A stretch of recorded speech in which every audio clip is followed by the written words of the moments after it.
келин кайын энесине жүгүнүп салам берсе эмне болот дейт. Эми келин кайын энесинин кайнатасын урматтаган жакшы, бирок жүгүнүү деген маселени түшүнүп алыш керек. Жүгүнүү дегенде рүкүгө чейин жүгүнүү бул Аллага гана хас.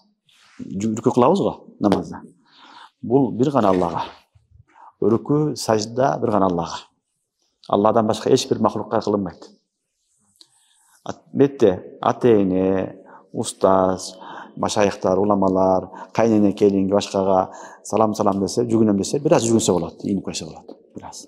Урматыны, сыйын көрсөтсө болот. Бирок бир жолу эле баягындай эмне тизесиге чейин бүгүлүп, рүкү абалга жетип калса жайыз болбойт. Болбойт. Ошон үчүн баягындай бир аз таазим кылып койсо жайыз. Анан көп эле жүгүнкөн болбойт. Бизде көбүнчө баягындай рүкүгө чейин жетип калат, буна жайыз. Рүкүгө чейин жүгүнкөн болбойт. Түшүнүңөрбү? Бул инсанга инсан жүгүнбөйт, сажда кылбайт. Биз махлукпуз барыбыз. Бул жүгүнүү, сажда кылуу Аллага гана хас.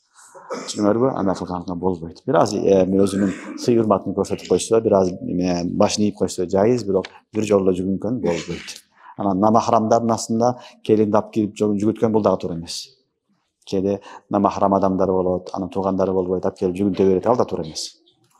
Ал да туура эмес. Бирөөгө бирөө жүгүтпөйт, мейли кайненесине башканага салам салып койсун, мейли. Жүгүнүп койсун болот. Элдин баарына жүгүнүү андай шарт эмес, андай эмес. Экинчиден ал кул эмес. Ал бирөөдүн кулу эмес. Ушунда түшүнүп алыш керек. Ошон үчүн ал бирөөдүн жары, бирөөдүн өмүрдүк шериги. Аны сый урмат менен, ага дагы сый урмат мамиле кылыш керек. Аны бир жолу эле кулдай кылып, жүгүнтө берген да болбойт. Бир аз эле жүгүнүп койсо жайыз. Бирок рүкү абалына жетип калса, жайыз.